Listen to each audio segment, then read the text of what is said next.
Good morning, good afternoon, good day to everybody. We are delighted to open this annual TIEMS conference. TIEMS is the International Emergency Management Society, which is an NGO based in Brussels.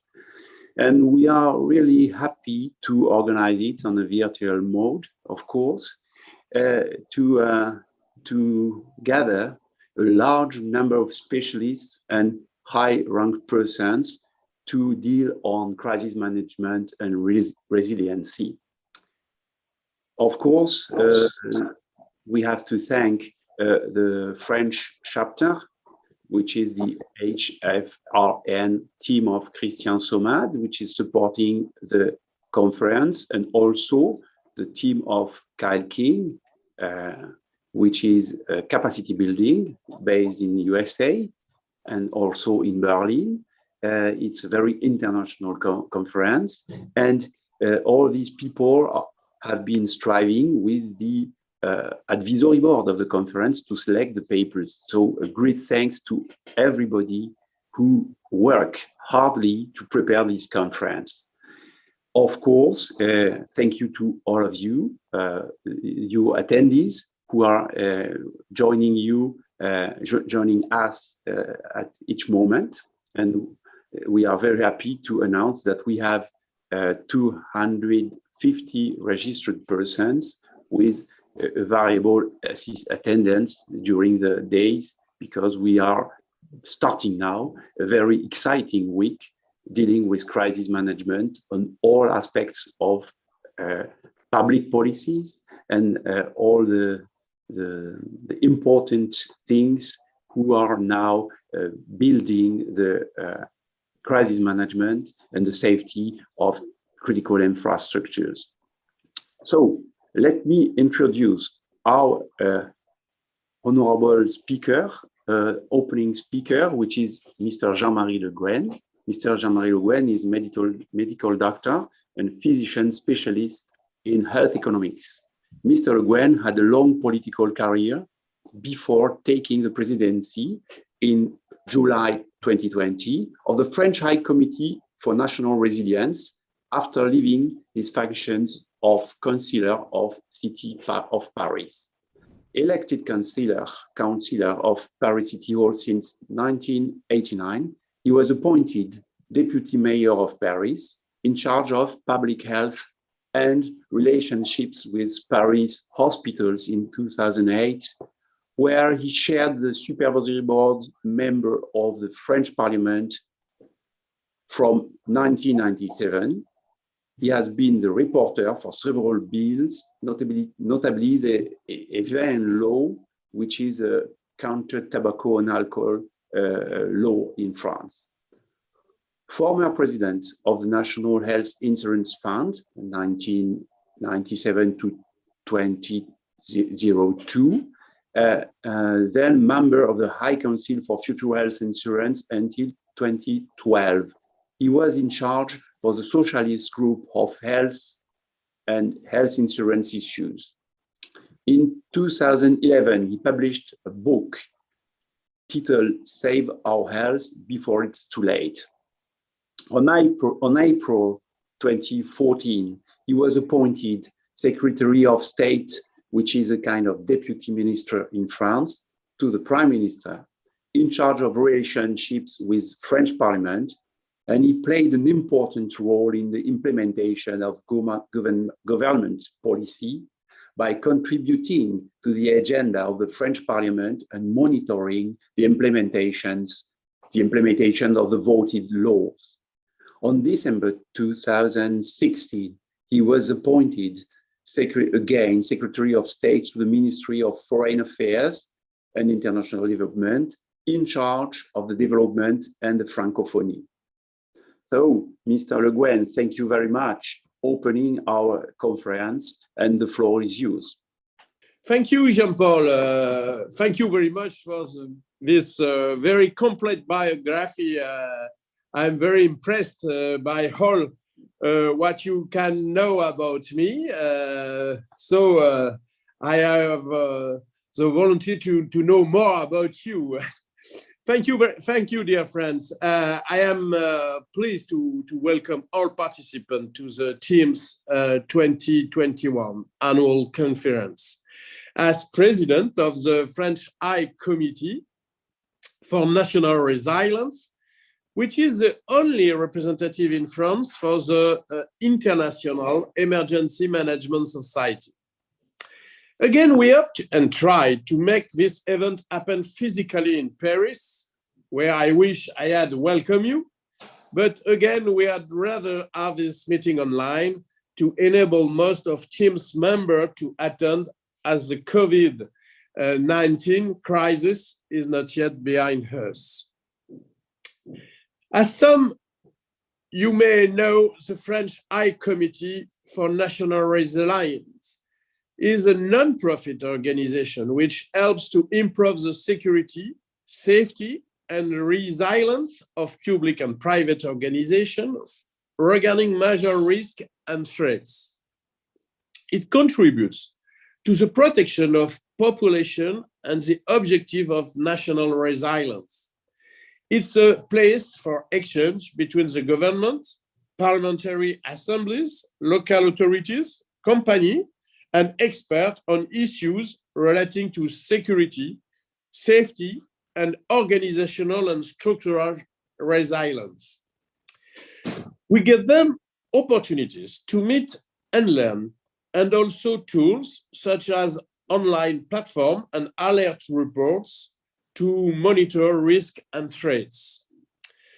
So, we are very happy and honored to provide during this week a worldwide opportunity for exchange of knowledge and best practice on subjects that matters.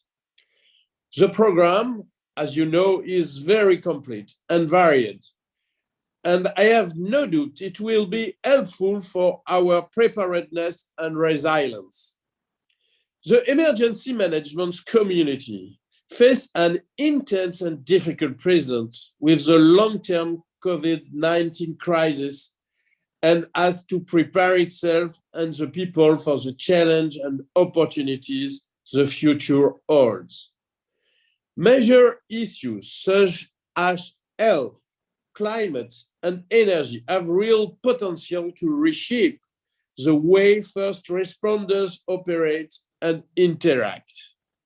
Emergency management will require to build on or enhance new approach, tool, and capabilities to meet this challenge.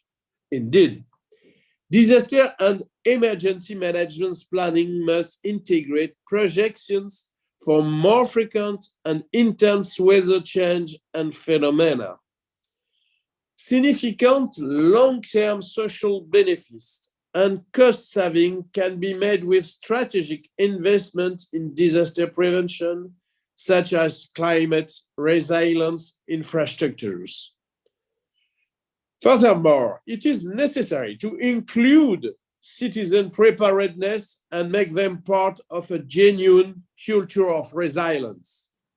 Public safety and security, public health, and all disaster management organization first responders needs to work collaboratively and still be more resilient tomorrow than today by monitoring, anticipating, responding, and learning.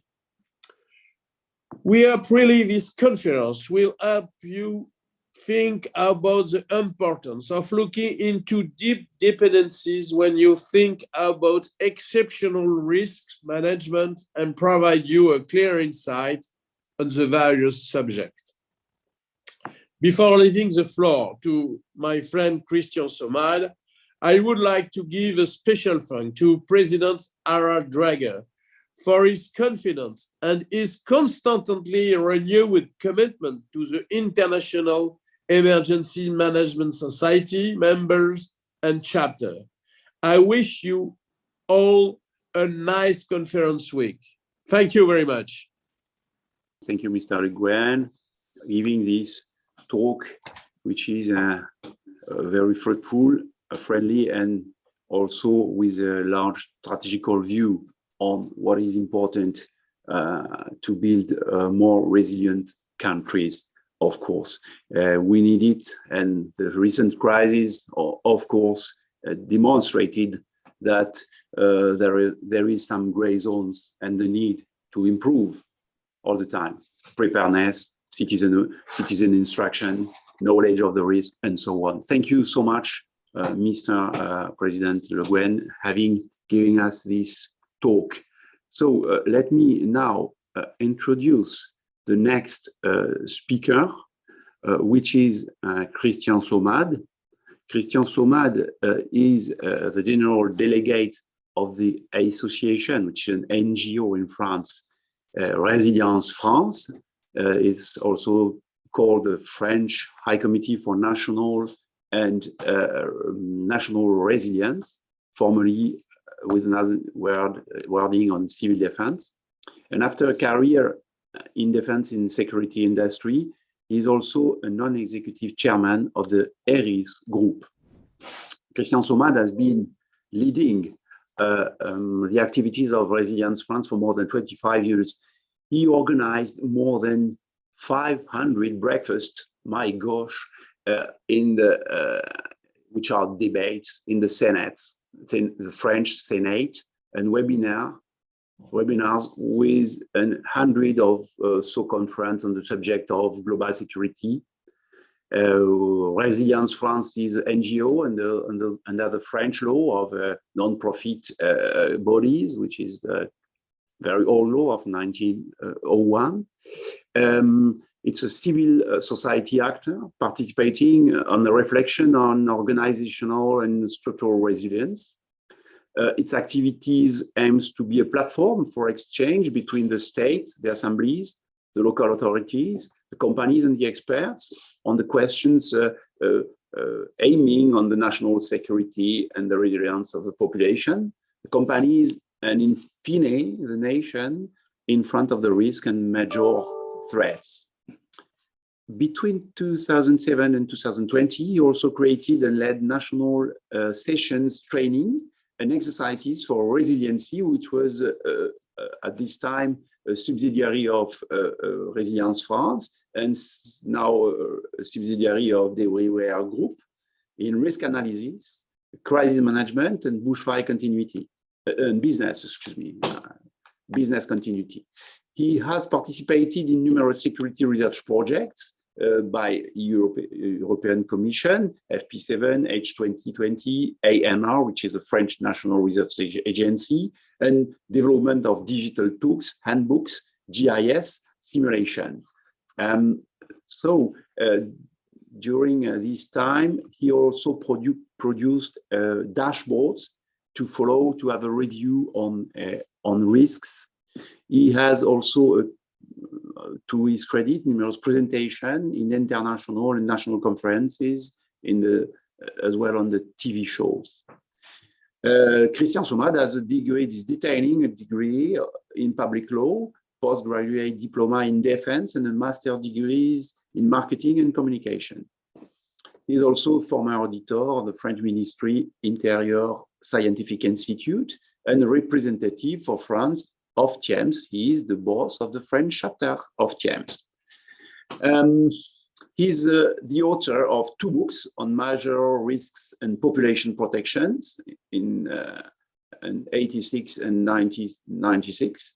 He's a member of CPS, a founding member of the Circle K2, which are very important associated body, and he is also reserve colonel of the Gendarmerie Nationale, which is our police military forces. And he gave lectures at Georgetown University and the national courses for master officers of gendarmerie in France.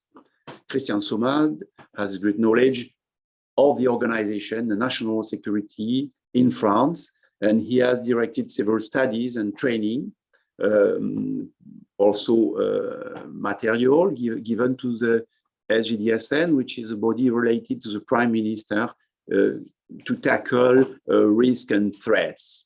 He also has a rich experience in the direction of crisis management exercises.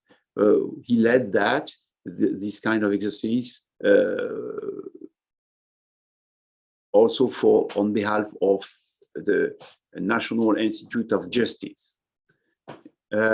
Also numerous courses and crisis management exercises, both for the state, simulating pressure for decision makers, and also at the state level for 7 years.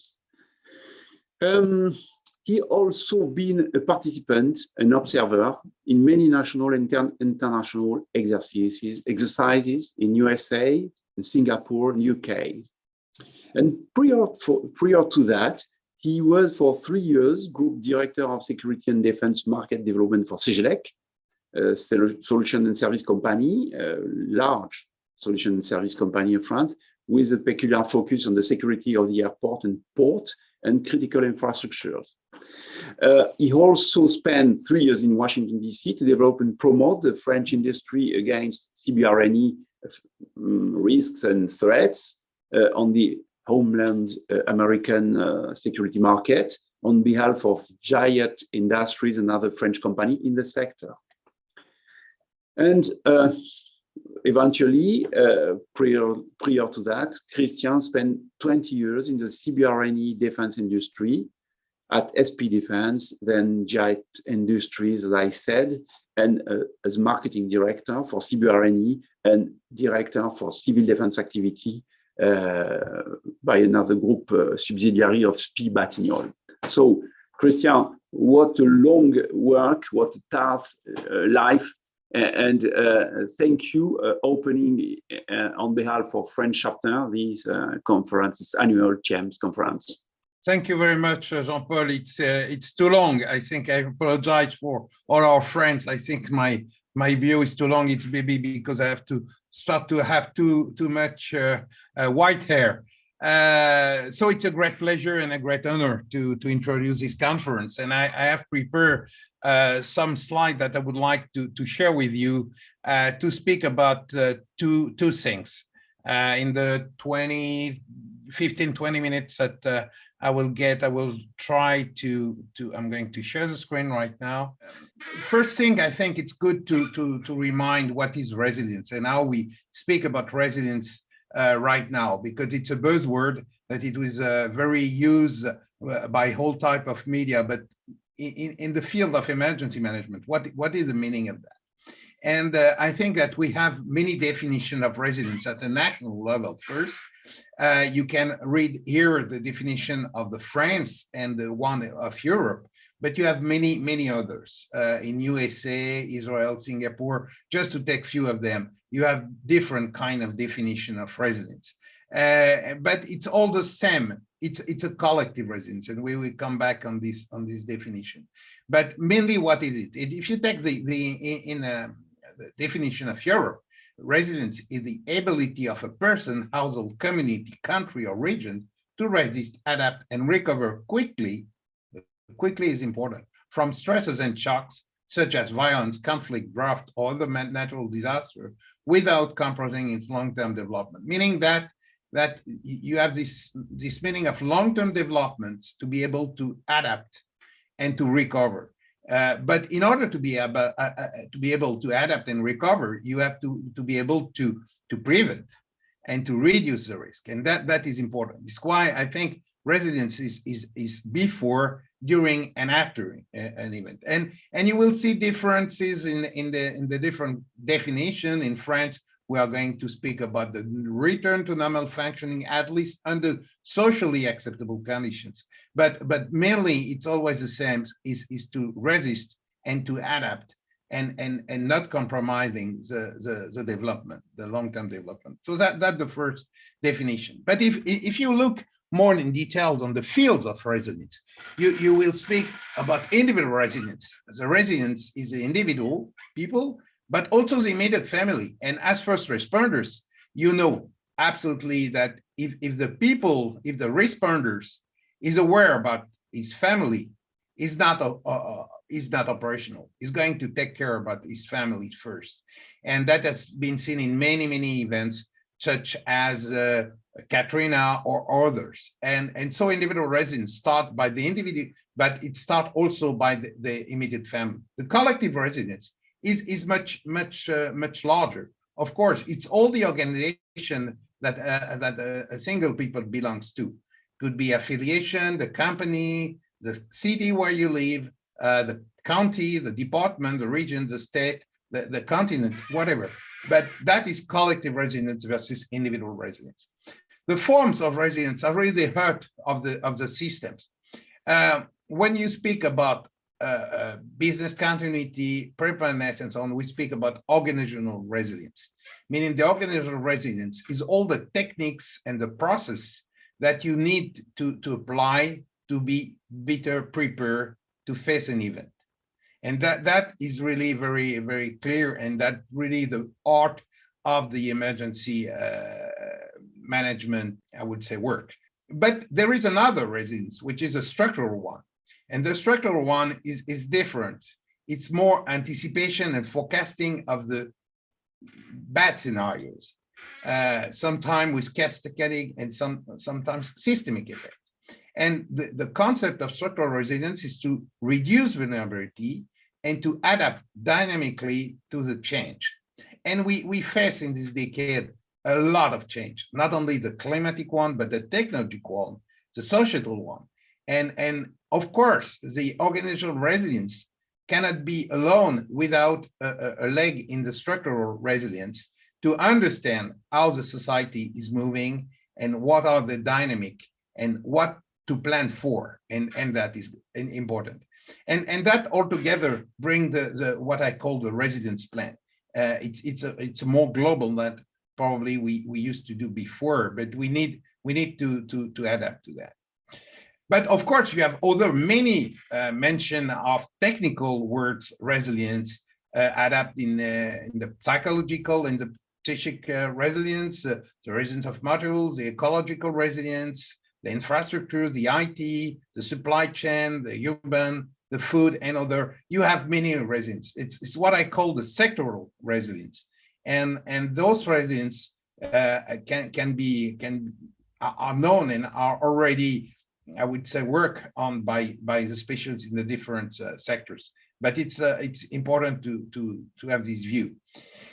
In order to do resilience, you need to have a lot of values around resilience, and I'm not going to name all, but you can see that here they are at the same time technical and human, and they are positive and objective, because all those values are necessary in order to get the objective of the UN, which is a disaster human impact reduction, the disaster cost reduction, and in fact bring something to the reduction of disasters, the reduction of the stress to the population and to the organization, and it's also a kind of insurance regarding the progress faced to the complexity of our world.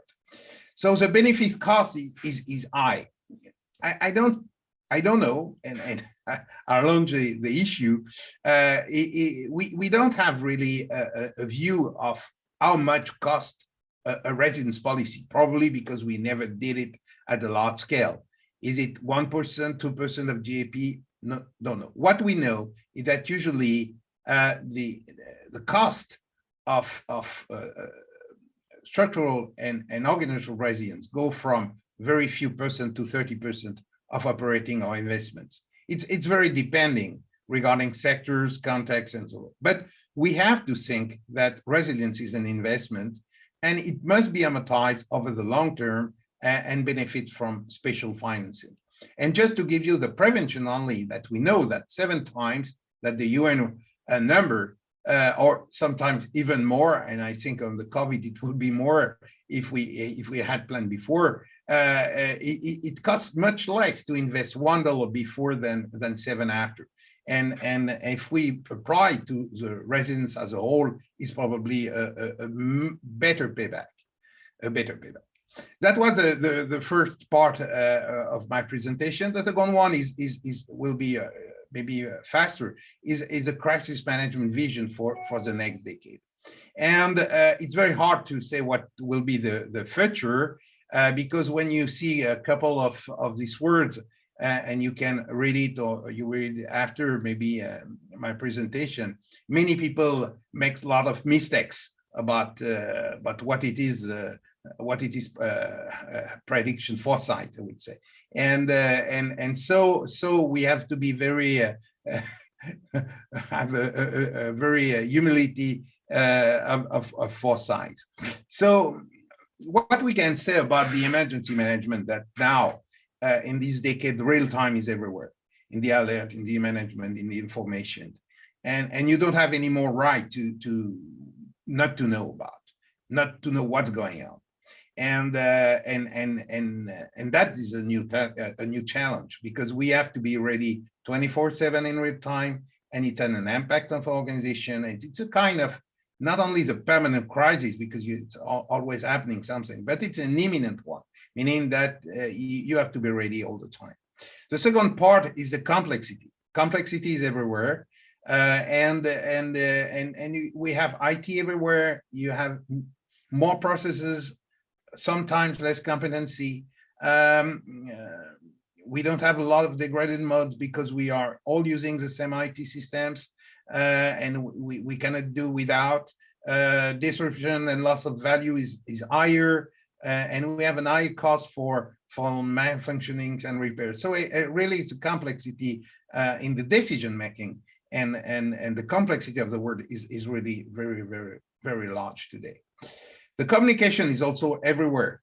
We have the fragmented social networks, fragmented societies, media competition, and we need to be very careful about what we call the fake news, and especially with the feature with the deepfakes capabilities, and we have to be very, very cautious as an emergency manager regarding that, because we can face hybrid threats, meaning that we can mix natural disaster with people who wants to bring more disorders in the society, and using this kind of event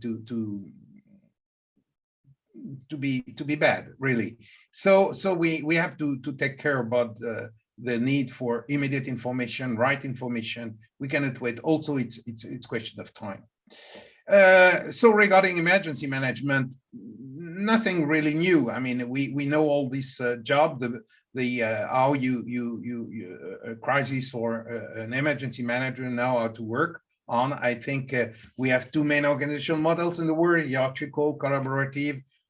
Couple of new models are appearing, but not too much. So it's really a issue of be prepared and have people with the right institutions to be able to first responders and to work on in difficult situations.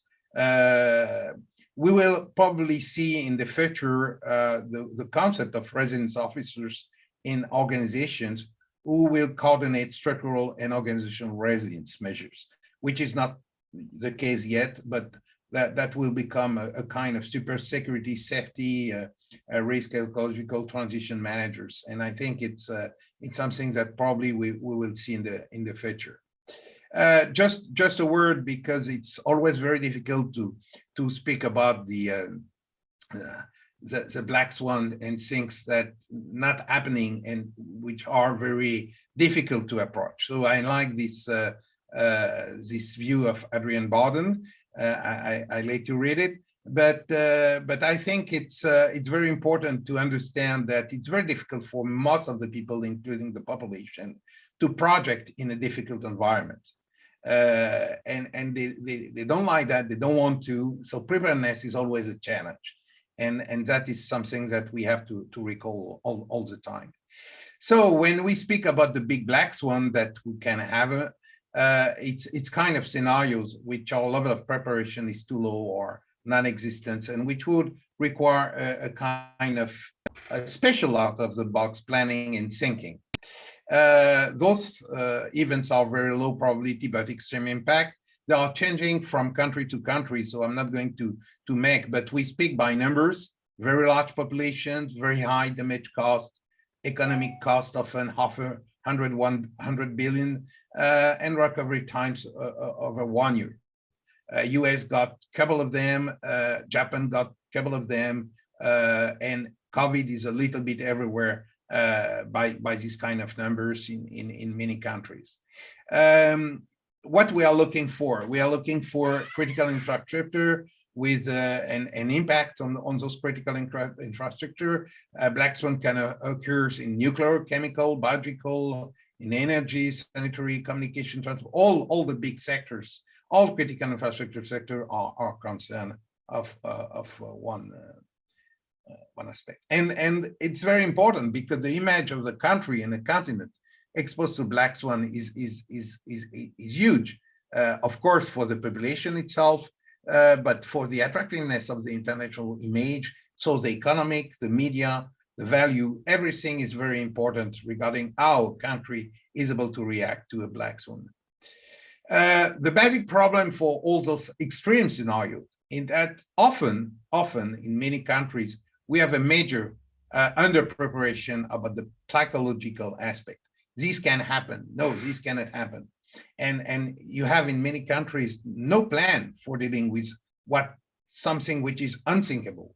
And unfortunately, sometimes it happens. And when you see that, you see that, of course, crisis management structures are undersized for this very large scale event most of the time, and we don't have the good planning. We count on the military, but the military is not there. It's too slow, and they are doing other things. It's very hard to put military on. It's possible, but it takes time. The internal security forces are always overwhelmed in intensity or duration. The communications are often lost, and there are very few systems of lost resources. The evacuation in many countries are not unplanned, unexercised, and I would say that the desire to reassure when you don't know, it's bring to government a big breach in their confidence from the population sometimes.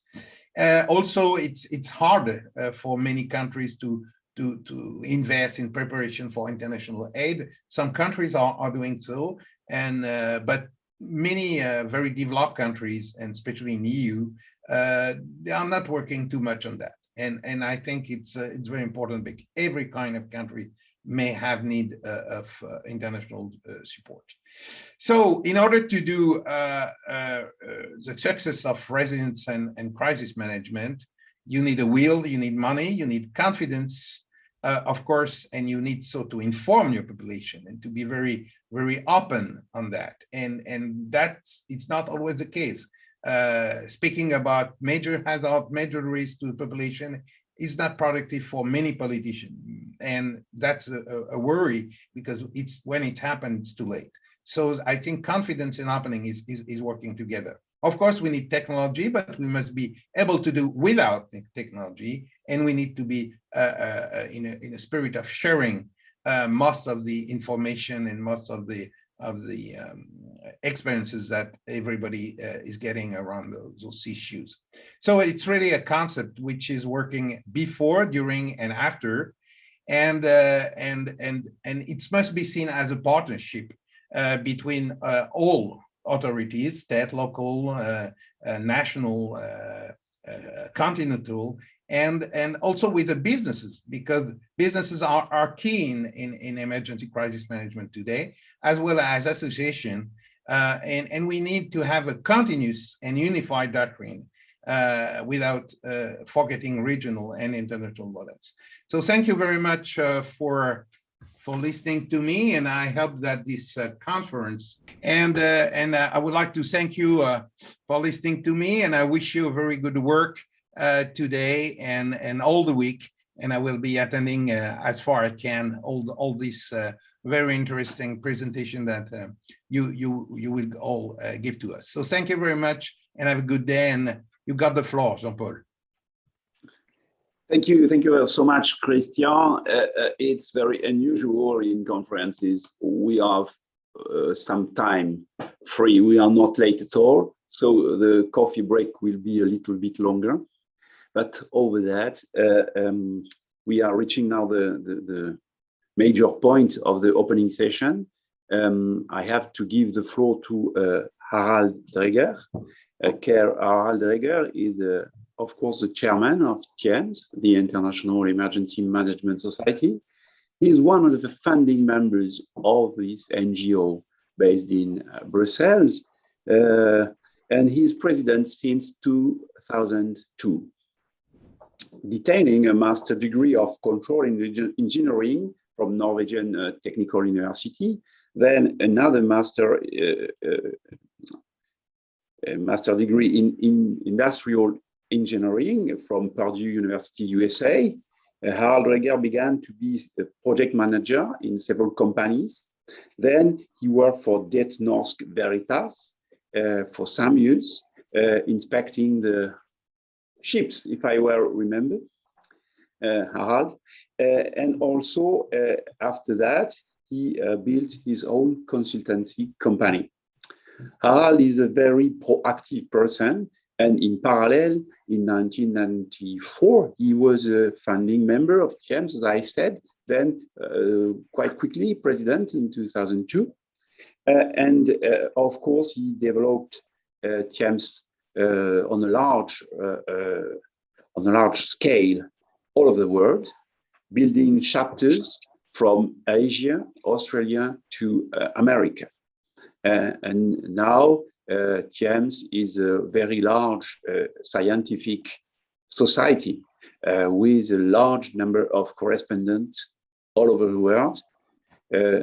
And the aim and the main topic of this NGO is, of course, as everybody knows here, is resiliency and crisis management. Also, Harald and TIEMS took part to a very large number of research and development European projects, implying that TIEMS is now identified as a key player in these projects. But if TIEMS is identified, it's by you, all the experts from the TIEMS network, and all these persons, you are building the reputation of TIEMS. And I would like to finish in saying that Harald also was very active, proactive, and energetic person to promote TQC, which is a reference, a framework of certification of the instruction in crisis management. So Harald, it's also for me an opportunity to thank you for all you did for TIEMS. I've been near you for 10 years, and I saw all the energy you displayed to this NGO and to build TIEMS as it is today. So thank you, Mr. Dreger. The floor is yours for the opening speech. Thank you, Jean-Paul, for the good words. What I like to do today is to give you what is TIEMS today and what are the activities we are engaged in today and what do we think about the future. We know all that world is at risk, and it is increasing in terms of frequency and consequences. And the 2 last years, we have been dealing with pandemics, and it seems this is not over. We have to live with it for a quite long time. And we know that climate change is also adding to this. So we are facing quite more risks in the future. So that's the background. I will not deal with the risks today, but I will address you on what we are in TIEMS and how we deal with these things, what we have built up and how we are handling and our role in this dealing with risk. I will start with what I call TIEMS status and just starting with our international look at this. We had our first annual conference in 1994. We started out in Fort Lauderdale in USA. The year before, a group of people, experts in emergency management, we met during another conference in US, and we founded TIEMS, actually at a hotel room at Marriott in Washington, DC. That was the background. And as you can see of this list, we have traveled the world, and in the first years, we had the annual conference was our main focus, and we had it alternatively in America and Europe, and we moved around. I took over as president in 2002, and I thought we are an international organization, so we also have to go to other places than America and USA.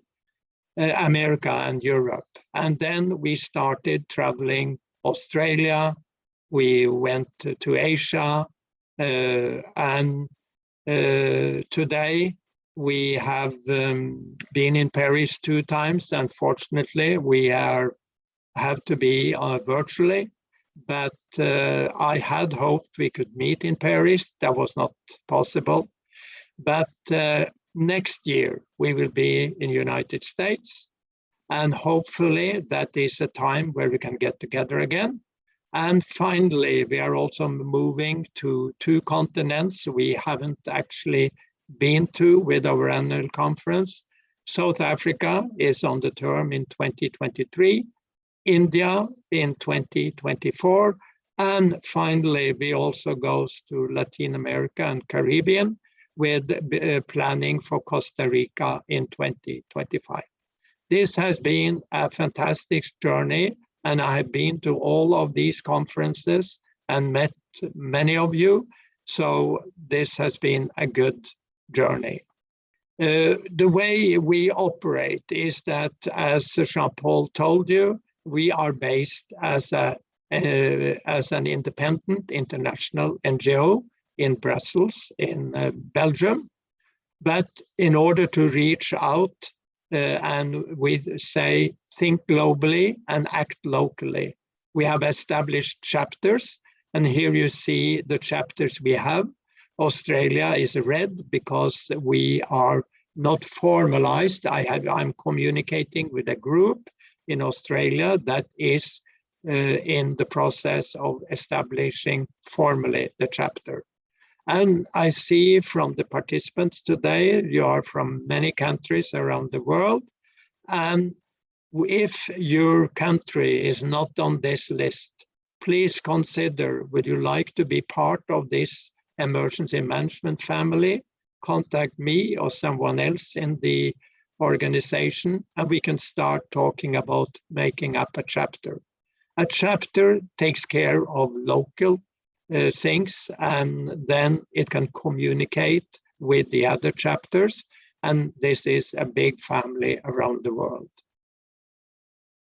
We have an organization, as you see here, and the top of this is the annual general meeting, which takes place tomorrow. The annual general meeting is only for members. And so I will encourage all of you to become members. But the other part of the organization is we have a board, we have an advisory board, we have a secretariat in Brussels, and we have chapters and members. But we have something more. All the chapters, boards around the world, with also the advisory board and TIEMS board of directors, form what we call TIEMS International Group of Experts. And this well, first, before I go to that, I just show you a picture of the board. And as you can see at the top, we have 11 members from 9 countries. So we are also in the board very international. So, and we have an election tomorrow. So there will also be, we have a vacancy in Latin America and Caribbean, which we hope to fill tomorrow. We have the advisory board, because when we do have something we like to perform, for example, we have an editor. We appoint an officer with that responsibility. And when we have other areas we like to cover, we appoint an officer.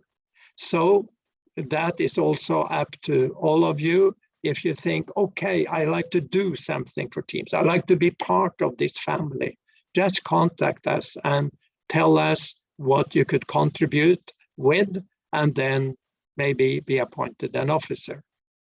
But as I mentioned, we had the international group of experts, which comprise all board members, etc. This is a very interesting group because today, with the chapters we have, we are 104 members from 22 countries. And they have different background, different experience, and this is a unique reference group in TIEMS. So whenever you enter into TIEMS with a duty in some kind, you will be part of this international group of experts. We have membership, and you are all welcome to be members. And when we look at it, I have listed here the type of members we have.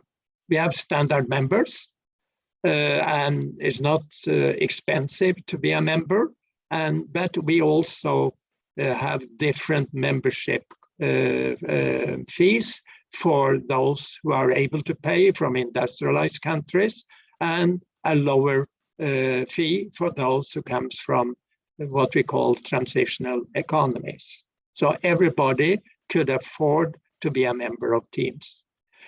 Those also, Jean-Paul this morning, he mentioned our certification, and those who have been certified, I will come back to that later in my presentation, they are professional certified members.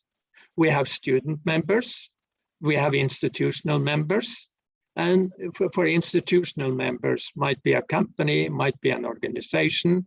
That institutional membership comprise 5 members when you pay an institutional member fee, and they can vote with 5 members at the annual General Assembly.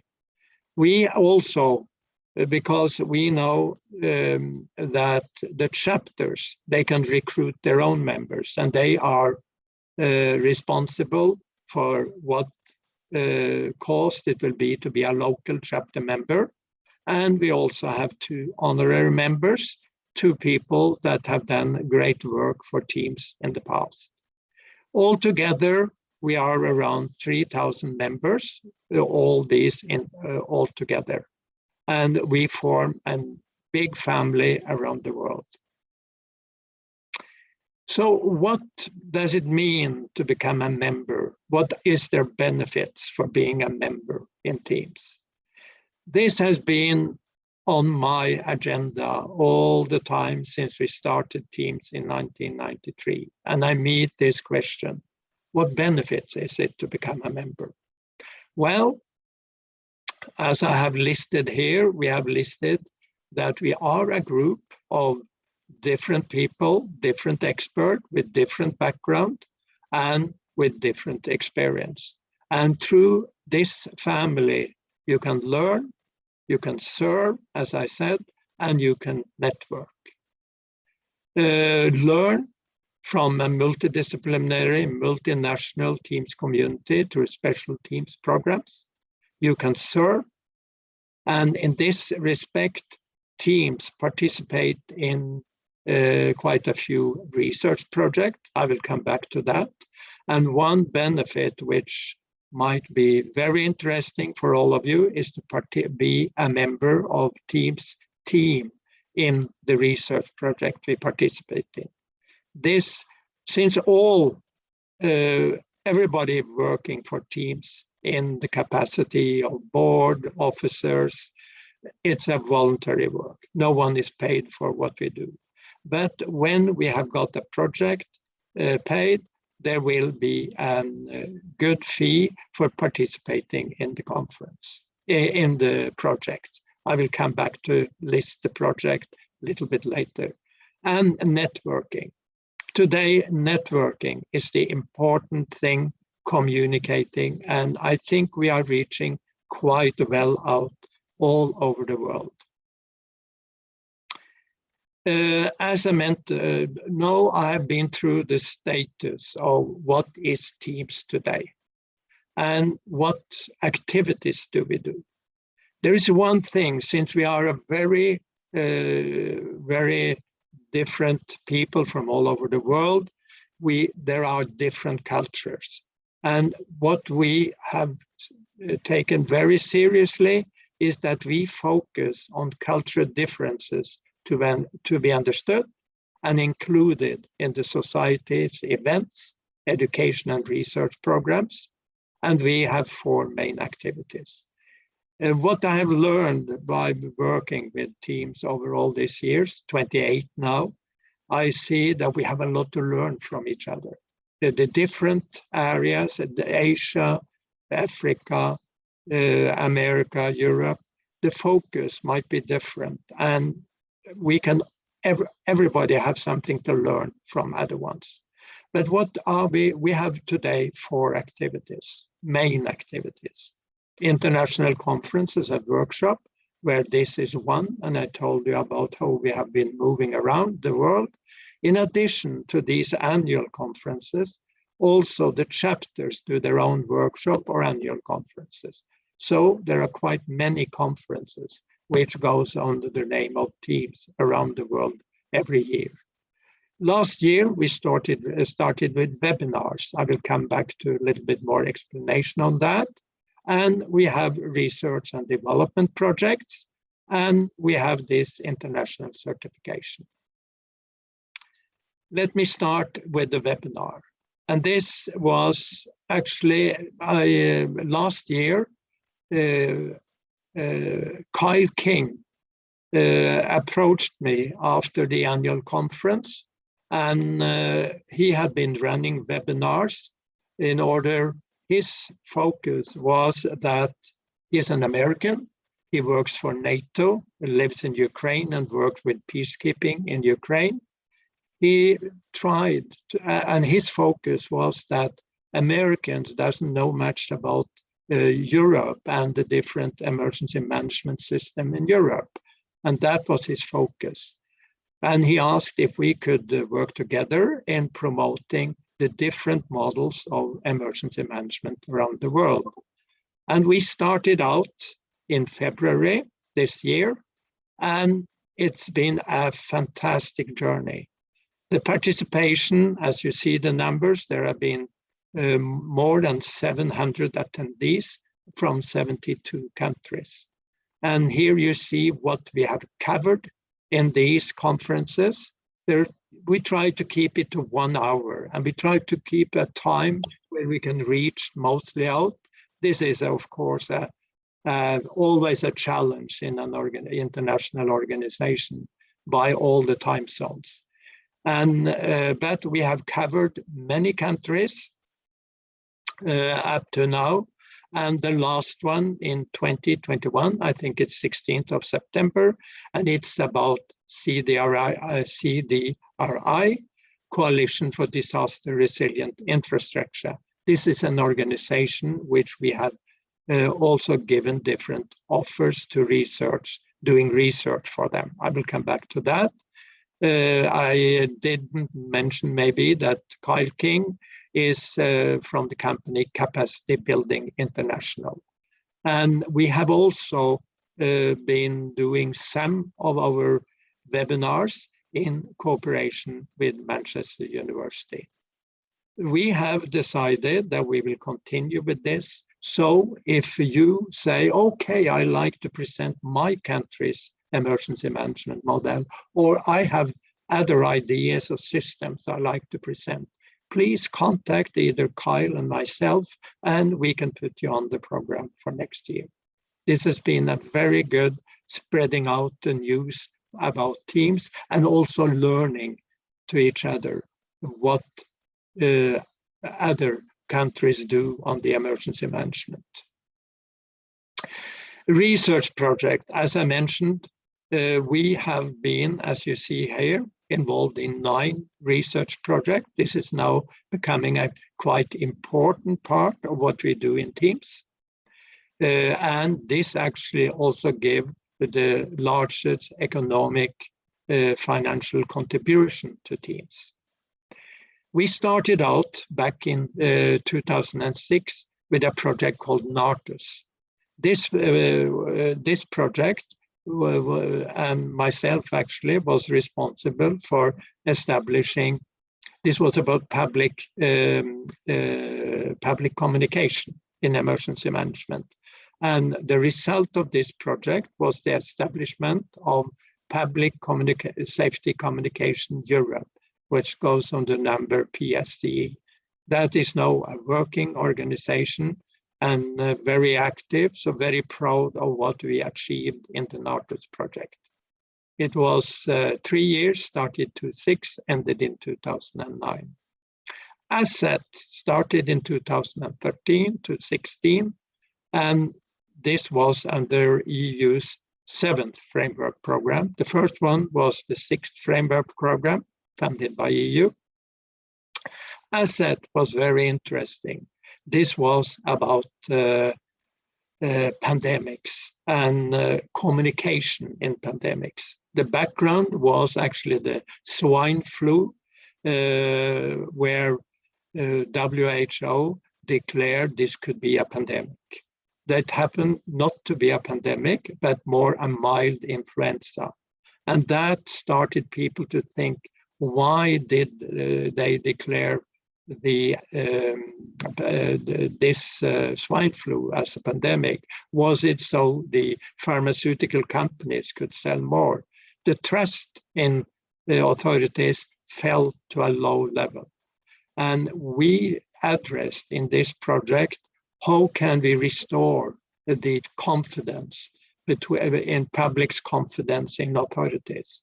And as we know, have been through a pandemic for 2 years, you all see that the communication from authorities is probably the most important thing. And this varies. I live in Oslo and in Scandinavia, Nordic countries. There is a high trust in the authorities. And we have now achieved a quite high level of vaccination. I think we are close to 95%, but still, even in Norway, there are hesitancy to the vaccination. We had some 5 deaths of some of the vaccinations. So people are skeptical. So how do you build confidence? That was the main aim. Later on, we went into the Heracles project. This was about cultural heritage. So you see quite difference in the way where emergency management are. And Heracles actually concentrated on how, with the climate change, the different cultural heritage, which are important for all of us. We are defined by our background, and the future is actually giving us the cultural heritage we have is also pointing out the future for us. And we did look at how could we protect the different cultural heritage better. And we had different sites where we tested out a platform we developed. There was 2 in Crete and 1 in Italy. Very interesting project with very good results. Then we were invited into doing a research project for DG ECHO, the EU.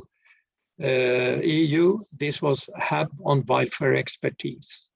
This was only a 1-year project where we looked at how can we collect all the different expertise on wildfires in Europe in a hub that the different countries, different experts can log into, find answers, find models, find simulation things which can be used during a wildfire. This was to be a demonstration of what could be done and be an example for other risks than wildfire.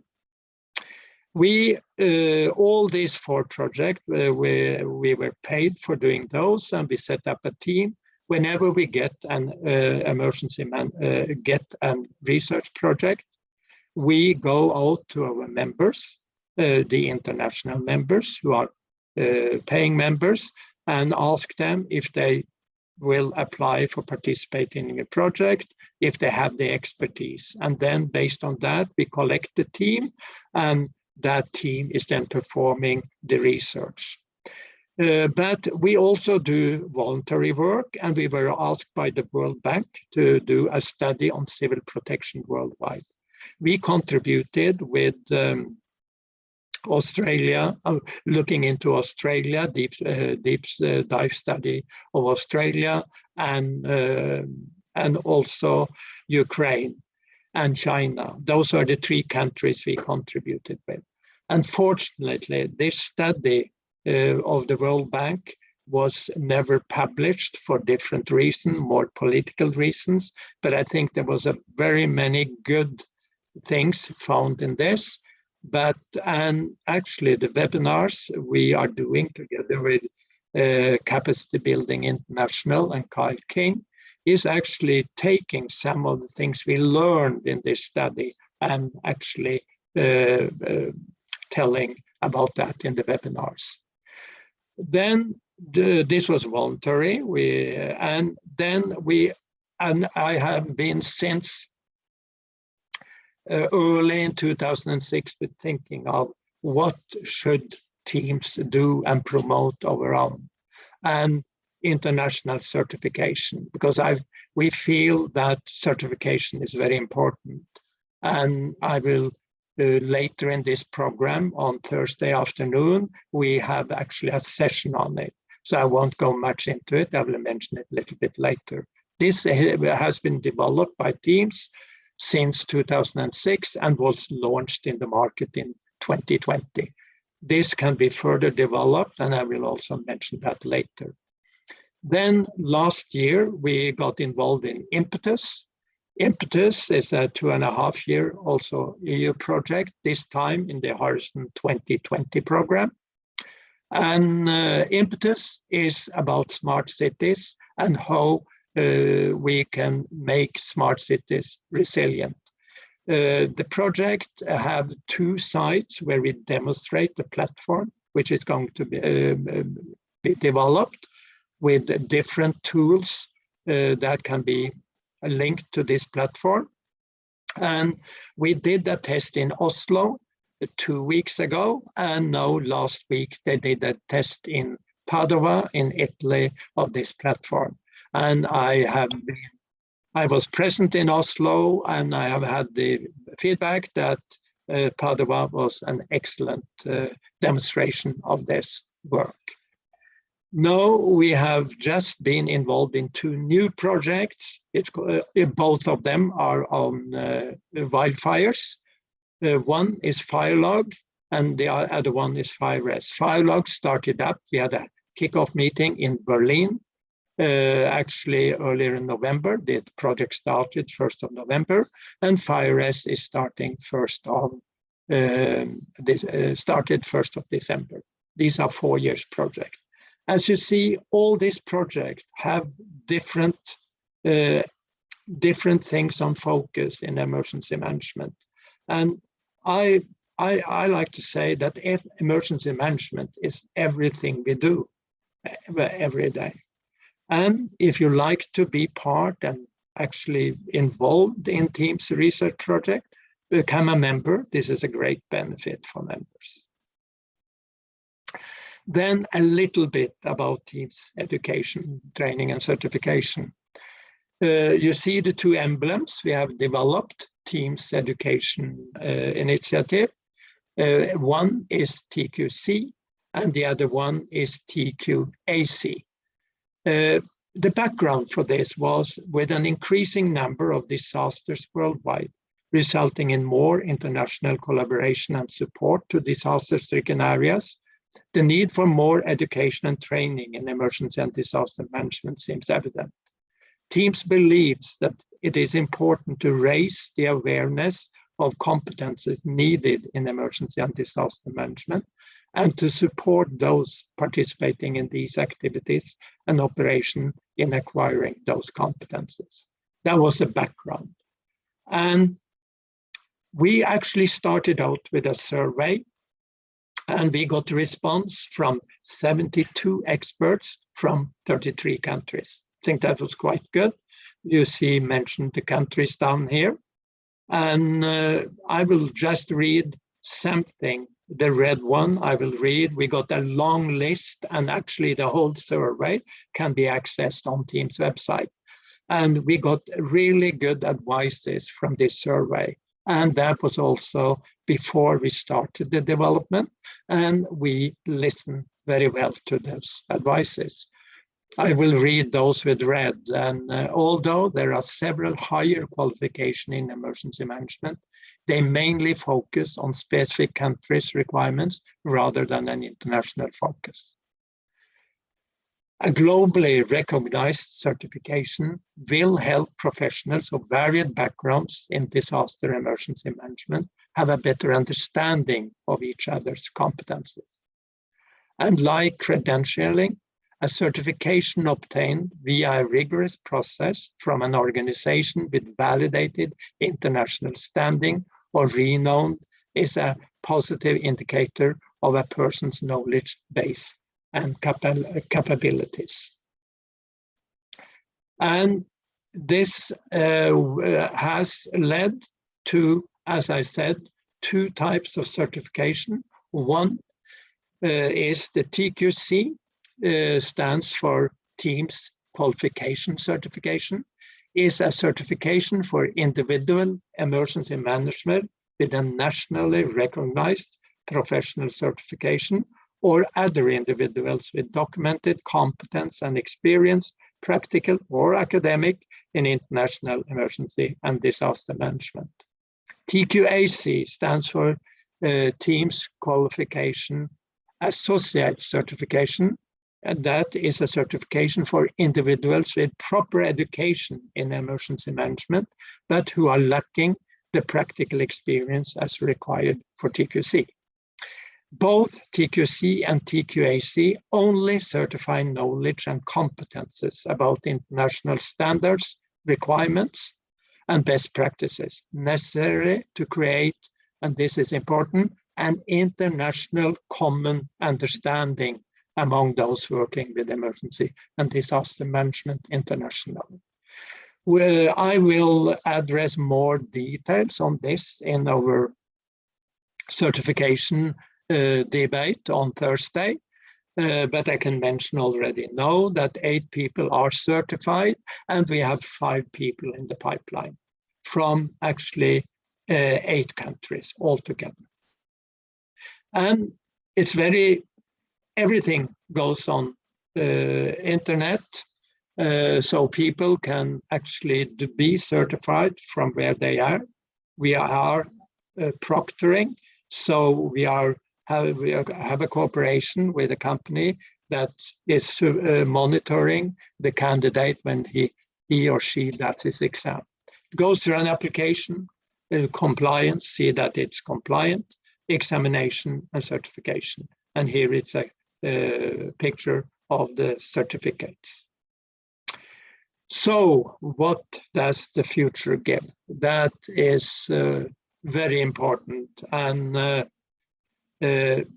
we feel today that TIEMS is established and recognized worldwide as an important and serious actor in emergency management and disaster response.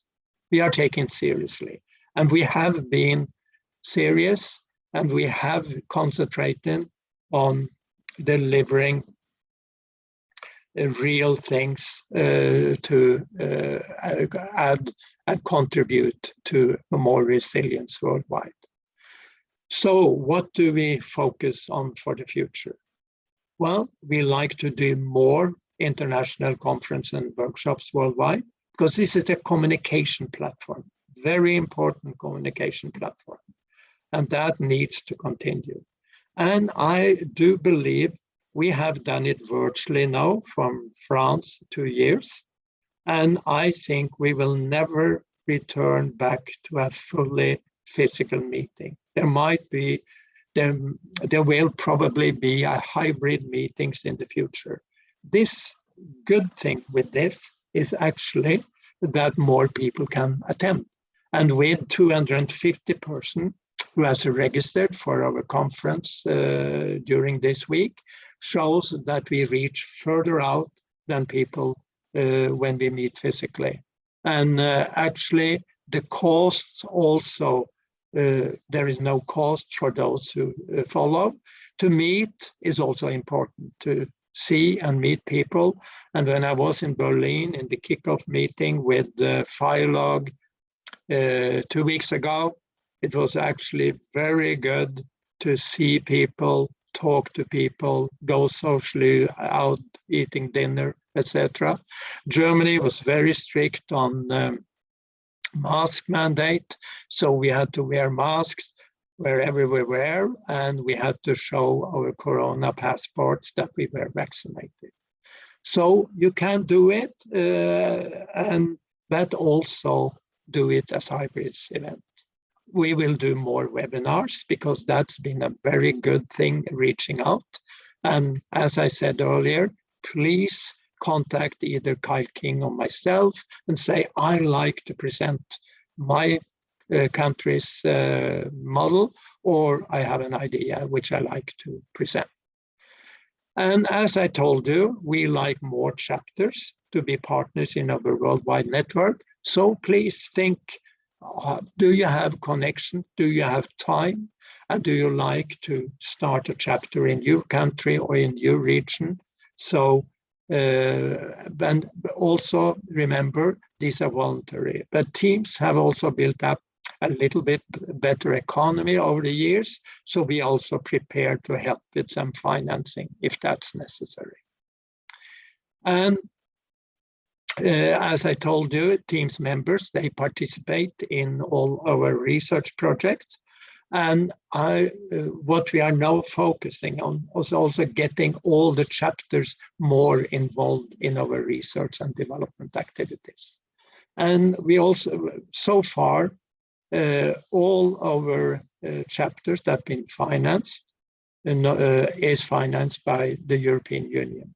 And we know that there are many other resources worldwide where we also can find funding for doing research. And actually we have participated, we haven't won any contracts yet with the CDRI, which I mentioned, but we are still waiting for the feedback for one proposal we gave. And the one that is financing this is USAID.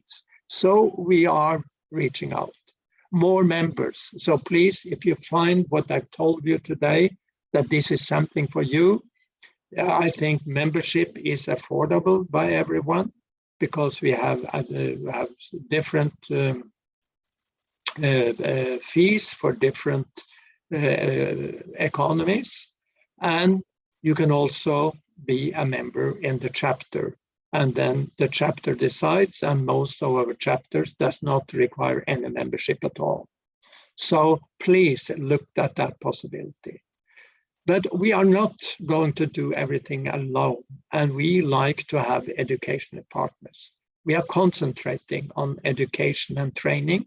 So we have someone, you can see it on the website, but we like more where institutions that have training programs in emergency management, that they can share with us and be part of our network. And coming to the certification, we have now launched it. We see it works. We have already quite a lot of ideas we like to take further. And if one thing we like to focus on is how can this be developed and applied in different countries, because most countries have their own certification, local certification, but can this be added as an international certification in addition to the local one? That's what we like to talk with different countries on. And another thing, it's very difficult when we develop a certification, because what should we ask? What kind of competence do we require from our candidates? And we have at present focused on 4 things they will be tested on in our exam. We like to extend that, and I will come back to more of that in our panel on Thursday. For example, for different groups, wildfire, what would they like to focus on? The concept we have developed in TQC and TQAC is usable for different competences and different areas. So that is something we like to look into. And of course, doing more training courses in emergency management and disaster response, that we also look at other opportunities, and of course, other activities. TIEMS is actually those people who are involved and the ideas they have.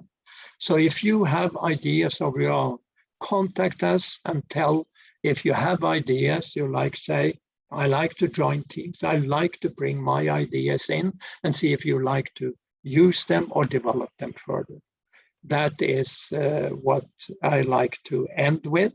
And as I say, I hope I have convinced many of you that TIEMS is a place where you can further develop your expertise, be part of our network, and also maybe develop a chapter and be very active. And I think it also could be good for your career. With those words, I say thank you for your attention. And we were a little bit early today, but I used the time. So then back to you, Jean-Paul. Thank you, Harald. Thank you so much. Eventually, I can summarize that all the talks in this opening session was very complementarily, because Mr. Le Guen stressed the preparedness and the education during public policies to have more resilient states. Christian stressed the differences between individual and collective resilience and partnership with economy behind that. And you, Harald, explained how an NGO is able to do the knowledge circulating, to have a better understanding and to decrease the hampering of resilience by lack of knowledge. So increasing the knowledge of risk is the first factor, the first element of resilience for the communities and for the states also. So thank you very much. Thank you so much to everybody for this opening session. Now the virtual annual conference is open, and we will go on in some minutes at 11:45, if I well read, with the first session on fire disaster prevention. So we have now a coffee break. Enjoy your tea, enjoy your water,